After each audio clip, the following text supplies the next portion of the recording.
গণভোটের রায় বিএনপি কিন্তু ইচ্ছা করে না মেনে রাজনীতিতে ইচ্ছা করে একটা সংকট তৈরি করেছে। এইটার সমাধানের একটা পথ তো রাজনৈতিক সমাধান, রাজপথে। রাজনৈতিক সব বিতর্কের জায়গা পার্লামেন্ট, সেখানেও বিতর্ক হতে পারে।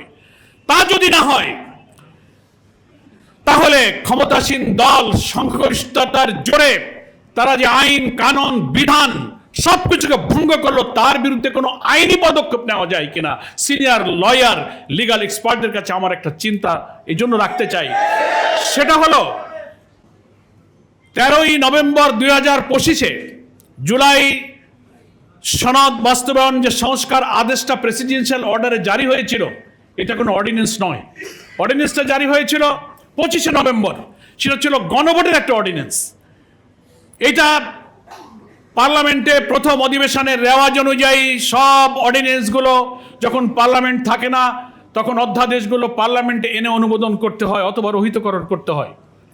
গণভোটের সেই অধ্যাদেশের ব্যাপারে প্রথম অধিবেশনে আনা হয়েছিল প্রস্তাব, কিন্তু না সেটা রহিতকরণ না অনুমোদন, ঝুলন্ত অবস্থায় রাখা হয়েছে। এর লিগ্যাল পজিশনটা কি দাঁড়ালো? অথচ 13ই নভেম্বর 2025 যে প্রেসিডেন্সিয়াল অর্ডারটা জারি হয়েছে, এটা কিন্তু রাষ্ট্রপতির আদেশ। প্রেসিডেন্সিয়াল অর্ডার, এটা কিন্তু কোনো অর্ডিন্যান্স নয়। এখানে কিন্তু মর্যাদার পার্থক্য আছে। পার্লামেন্ট চলমান থাকলে যে কোনো অধ্যাদেশকে প্রথম অধিবেশনে অনুমোদনের জন্য বা রহিতকরণের জন্য আনতে হয়, কিন্তু রাষ্ট্রপতির আদেশ কিন্তু অনুমোদনের জন্য পার্লামেন্টে আনা বাধ্যতামূলক নয়। তাহলে 13ই নভেম্বরের প্রেসিডেন্সিয়াল অর্ডারটা তো কার্যকর হলো, তার ভিত্তিতে ওখানে জুলাই সনদ বাস্তবায়নের একটা আইনি কাঠামো কিন্তু ওই অর্ডারে করে দেওয়া আছে, যে একটা জুলাই সনদ বাস্তবায়ন সংস্কার একটা আদেশ সেখানে আছে। সেখানে সংবিধান সংস্কার পরিষদ নামে একটা পরিষদ হবে, সেখানে যারা নির্বাচিত এমপিরা শপথ নেবে এবং ফলাফল ঘোষণার থেকে 30 দিনের মধ্যে ওই সংস্কার পরিষদের অধিবেশন ডাকতে হবে। বিএনপি পরিকল্পিতভাবে 30 দিনের মধ্যে অধিবেশন ডাকে নাই, মেয়াদ শেষ করেছে। তার আইনগত পজিশনটা কি দাঁড়ালো, এটা বাংলাদেশের লিগ্যাল এক্সপার্টদেরকে ব্যাখ্যা করতে হবে। সেকেন্ড হচ্ছে, বলা হয়েছে প্রথম অধিবেশনের 270 দিনের মধ্যে জুলাই সনদের এই সংস্কার আদেশ বাস্তবায়ন করতে হবে পরিষদকে। তা যদি ব্যর্থ হয় তাহলে 270 দিনের মধ্যে অটোমেটিক্যালি জুলাই সনদ সংবিধান সংস্কার পরিষদে গৃহীত হয়েছে বলে গণ্য হবে। তাহলে আর এই 270 দিন শেষ হতে বেশি বাকি নাই।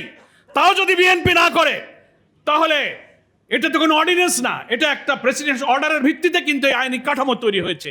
এখন বিএনপি ফাঁকি দিয়ে এই প্রেসিডেন্সিয়াল অর্ডারকে বাইপাস করে ওনারা এই পার্লামেন্টে সংবিধান সংস্কার নয়, সংবিধান অ্যামেন্ডমেন্টের নামে একটা বিল এনে সংখ্যাগরিষ্ঠতার জোরে সেটাই পাস করতে চান।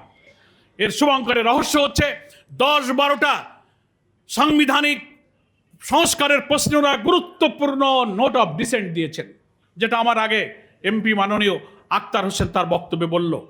প্রধানমন্ত্রীর ক্ষমতা, রাষ্ট্রপতির ক্ষমতা, সমস্ত সাংবিধানিক পদে নিয়োগের ক্ষমতা, তারপরে আপনার চিফ জাস্টিস, আপিল ডিভিশনের জাস্টিস, কেয়ারটেকার গভর্নমেন্ট, তারপরে আপনার কি বলে আপার হাউস, লোয়ার হাউস, আন্তর্জাতিক চুক্তি, নানান ইস্যুতে সমস্ত জায়গায় বিএনপি নোট অফ ডিসেন্ট দিয়েছে। এখন প্রশ্ন হলো, ওনারা বলেন পার্লামেন্টে ওই ঐক্যমত্য কমিশনের লাল বইটা দেখায় যে আমরা অক্ষরে অক্ষরে এই জুলাই সনদ মানবো। মাননীয় প্রধানমন্ত্রীও বলেন, কি শোনেন না আপনারা? কিন্তু একবারও বলেন না যে আমরা গণভোটের রায় মানবো, তা কিন্তু একদিনও বলেন না। অর্থাৎ জুলাই সনদ আর গণভোট ওনারা ডিফারেন্ট করে ফেলেছেন। এই জন্য ওনারা যে 12-13টা নোট অফ ডিসেন্ট দিয়েছেন সেইটা বাদ দিয়ে জুলাই সনদের যে অংশটুকু থাকবে ওটাকে ওনারা বিল বানিয়ে পাস করতে চান।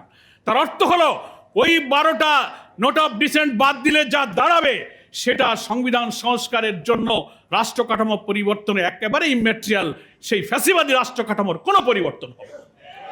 সেই জন্য এই যে আইনি ব্যত্যয় ঘটলো, তারা যে বৈঠক ডাকলো না, 270 দিন শেষ হলে কি হবে? আর এই সংবিধান সংস্কার পরিষদের রাষ্ট্রপতির আদেশের কাঠামোর বাইরে গিয়ে ওনারা এরকম বিল আনতে পারেন কিনা, এ ব্যাপারে বাংলাদেশের বিজ্ঞ আইনজীবী এক্সপার্ট যারা আছেন তাদেরকে, আমরা তো রাজপথের লড়াই করতে পারি, এমপিরা পার্লামেন্টের লড়াই করবে, আইনজীবীরা একটি আইনি লড়াইয়ের সূচনা করবেন।